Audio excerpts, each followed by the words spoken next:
Man, what a beautiful day to be alive. Welcome back to another video. I'm in my fishing boat today. I'm not fishing though. I'm on a little top secret mission right here. Scouting mission, that is. I'm gonna hang a camera today. That is the plan. And why am I in a boat? Why would I be in this boat right now about to hang a camera? Well, around us we have a bunch of lakes. This lake is a bunch of islands, a bunch of public land. So of course, I gotta check it out. I gotta get a camera up here. I gotta see what's going on. I gotta see if there's any nice bucks. I have no idea what I'm gonna find today, but there's a little spot that stuck out to me on Onyx and just from my time being on this water fishing. Right now it is September 7th. So September 7th, most of you guys that are getting bucks on camera right now probably don't have velvet, unless they're like really small, like the 1.5-year-old bucks. A lot of times they'll carry velvet for a little while, for a couple more weeks or so. But these big mature bucks that you're probably all after, their velvet is gone. So what does that mean? Usually when velvet is gone, their testosterone level rises, and a lot of time disbursement happens. They're gonna move from their typical summer spots that you've been getting them on all August on camera.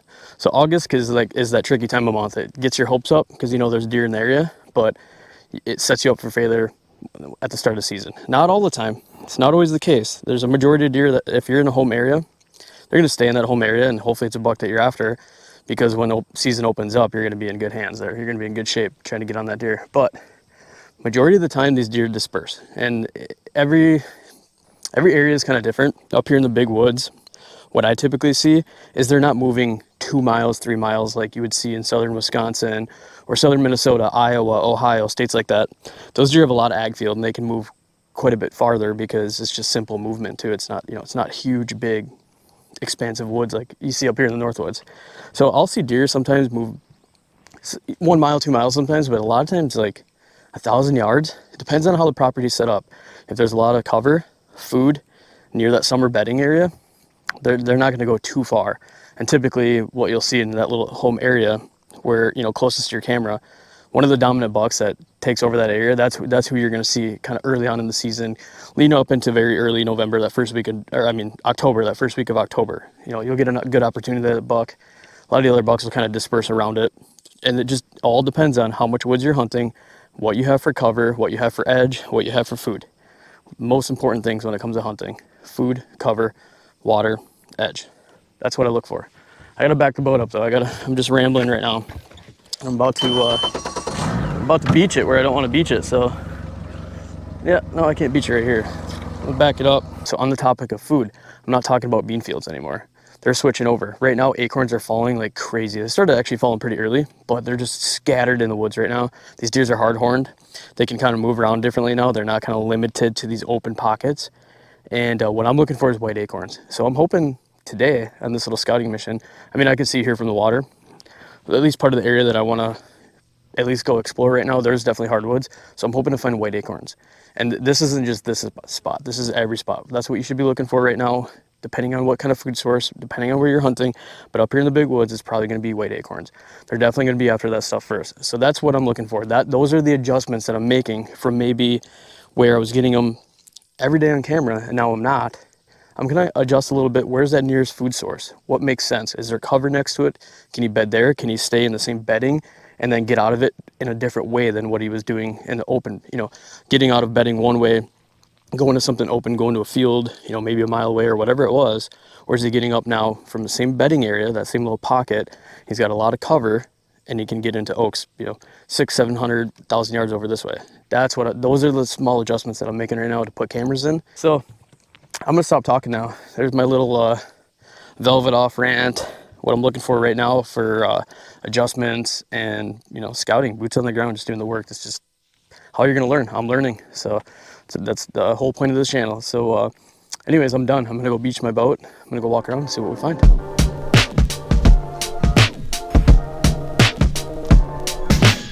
I'm beached. I'm freaking excited, man. Oh, I gotta get this set up first. So easy setup. Have you run these cameras? I don't know how many people started running these kind of Tacticams. I assume a ton, because it seems like the company just blew up over the last couple of years. They're pretty awesome. I will say these are my favorite. But you know what I was just thinking about too? If there's anybody that you're trying to get into hunting, or that they don't understand, maybe you out running cameras or whatever, buy them a couple of these things. go with them, hang them up in the woods or even on your property somewhere, and wait till they start getting wildlife pictures. I guarantee they're gonna be like, wow, this is super cool. I want more cameras. It's just, it's, I don't know, it's like addictive, you know? You get, I know so many people that don't even hunt and start buying cameras and hanging them up, and it's like, oh my gosh, I want more. It's like, how do you think I feel? I'm hunting. I want 30 of these things to hang up in the woods. And then, you know, you start getting pictures of nice bucks, or I'll throw up a picture right here. You get a picture of something like this, and how can you not want to keep hanging cameras, am I right? But in all seriousness, if you're trying to get somebody into hunting, get them a camera. I have a feeling that might work. Might do the job.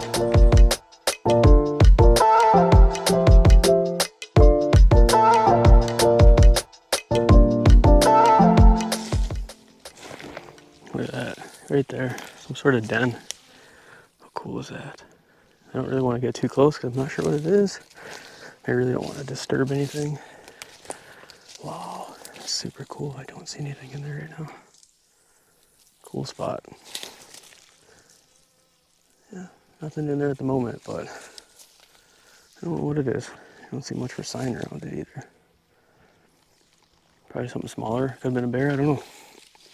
It's not here right now though, which is probably a good thing. Because I don't feel like having an unwanted encounter. So I've walked around here a little bit and seen good things, not seeing like anything where it's like, oh man, this is like one of those cool boated into here and just buck beds everywhere and, you know, awesome signs. It's not really like that. Definitely seeing some positive things. So I did see fresh deer poop, which is a good thing. Hardwoods, pretty thick, a little bit up and down. Some, you know, not a ton of edge, but a little bit like some soft edges. If you have any sort of diversity, you know, within the woods like that, it's typically like a soft edge. That's good.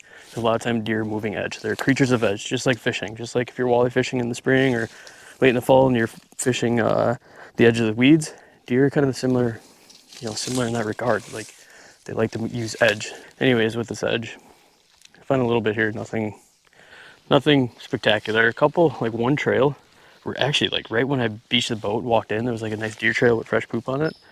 So I was, right away I was like excited, like, oh yeah, this is it, but it's kind of it. I did find white acorns though, so that's good. And that trail was running right to a white acorn tree. Kind of show you this white acorn right here. See what's different? It's like more of it's skinnier, I guess. I don't know if I feel like the camera's not zooming in on it properly, but it's skinnier. I'm already kind of out of breath. Just chugging around in here is a lot more up and down than I realized. So definitely being in shape for hunting, it's incredibly important in my opinion, and I am out of shape right now, but I will fix that. So I'm gonna keep walking around and hoping I find more good sign like this, more acorns like this.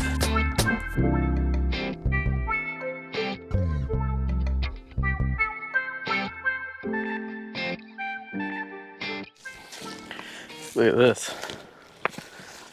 Huge buck rub, isn't it? Woo! No, I'm just kidding, I wish. Beaver, that's what it looks like to me. So that's probably what that den was. And maybe some of you guys probably knew that as soon as I turned the camera on. And I'm over here like, oh, is it a bear den? Or, you know, better yet, is it something cool like a wolf den and there's some wolf pups in there and I can grab one of them and bring it home and raise it side by side with my German Shepherd and have a little wolf dog. That's what my mind is thinking right away. And you guys are probably like, wow, dude calls himself a good hunter and it's a beaver den. I don't know, even den like that. Really, I don't even know. But it's probably what it was. So if anybody recognizes what that is or thinks that's what it is, drop some comments. I'm kind of curious to see what you guys think it was. All right, so I kept walking around, kind of explored it for the most part. There's a little bit of deer sign.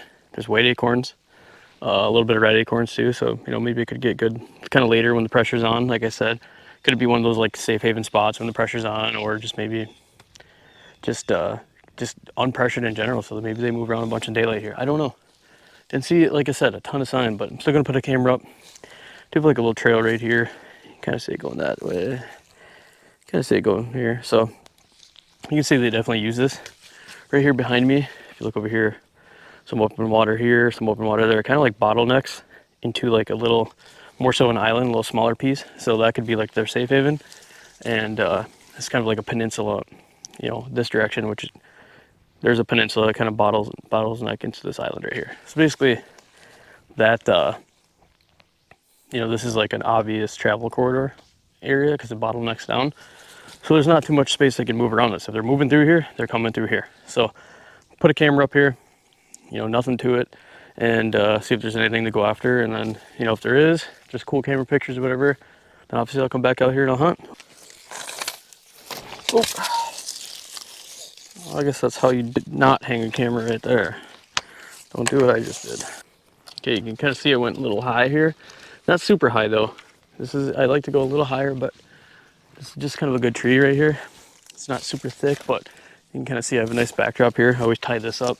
So I like to do on this. I'm sure everybody has a kind of a different method. If I have a stick like close by like I have back here, or I'll just kind of run it off the back, kind of loop it around, tie it off right here.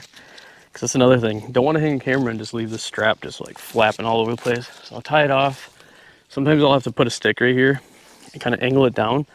But this trail that I was talking about, so my camera's right here, right, facing this direction. This trail is running like this.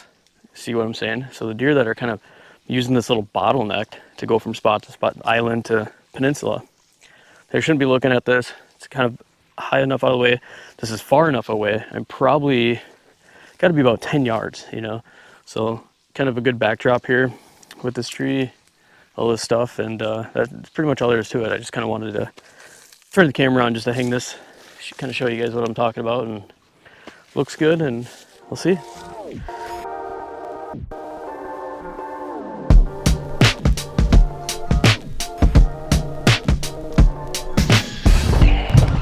All right, let's wrap on today's little scouting adventure. I'm back at the boat launch with the boat. Gonna put it away. Probably go fishing this afternoon. We'll see. It's like a beautiful, like 80-degree summer day, it feels like.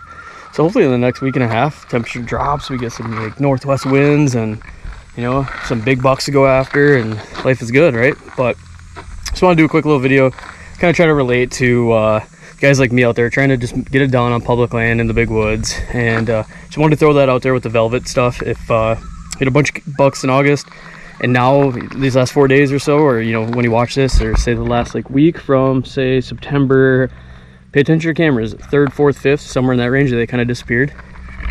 It's time to adjust a little bit. You know, try to find some of these white acorns that are maybe really close to that bedding, that summer bedding, or like I said, they'll still be in kind of that area. If it's summer bedding with some cover, acorns right next to it, depends on how the property lays out. Every place is different, and that's the thing with these big woods up here in northern Wisconsin. There is no cut and dry way deer move, or certain dates that they do this or do that. I know there's, you know, you see a lot of that thrown out there, and maybe in some areas, but up here it's random. I mean, they'll do basically anything they want to do. They'll surprise you so many times. I mean, because they can just move so many different areas. They can bed so many different areas. It's so big. It's so open all the time. It's all woods, no ag fields. I mean, it's incredibly difficult. Basically what it comes down to is, in my opinion, it's getting lucky and timing it right. Timing the sits right to get it done. I think that's all there is to it. Yeah, there's some skill involved, and you know, a lot of work you can do to kind of repeat this year in and year out, but really comes down to timing. One thing I've come to learn from hunting around here for over 20 years is that some of these spots that just don't seem like there's a ton of deer sign, but you do see a little bit of sign. There's deer poop, there's some tracks, there's, you know, a little trail or something like that. You'd be surprised that that's like what the big mature bucks like to use, especially like unpressured. That's the biggest thing. If you can find these like little pockets like that, and there is some food, there's some cover there. Here obviously there's water. I mean, there is everything a big deer needs to kind of take refuge. You know, you could be really surprised by what you see. So obviously in this spot I kind of have like these two little high knobs. I mentioned there was kind of some up and down, a little bit of soft edge going on in there, so I liked it. It kind of saddles in, basically saddles down into like a bottleneck to an island. So you kind of have a lot going on there. So the deer are going to kind of skirt these little high spots or check these high spots, and it kind of saddles into this natural funnel, this little bottleneck that comes out to an island, which could be refuge. And it looked like there's a bunch of pine out there and stuff like that. So, you know, that I had some diversity in oak trees, you know, a little thicker stuff, kind of up and down, some pines, you know, water, food. You get there's a little bit of everything there. Hopefully you guys enjoy this little scouting video, this little journey of mine for the big woods. I just want to relate to all the average hunters out there like me that are trying to get it done on this big pressured public land, because I'm frankly sick of kind of watching some TV shows, even though they're super enjoyable to watch.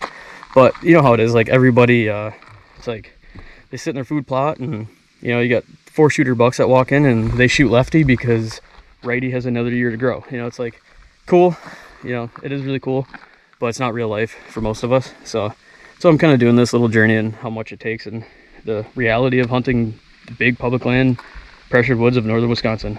Yeah, so hopefully you guys enjoyed this. Hopefully you guys learn along the way with me. And if anything, subscribe to this channel, follow me along, and at least get like live reports on what's going on in the woods when rut starts, when it kind of kicks off and everything like that. So it's super valuable information to know. And you're only going to know that by being out in the woods. So follow along for that, and hopefully you guys enjoy this stuff. And yeah, see you at the next video.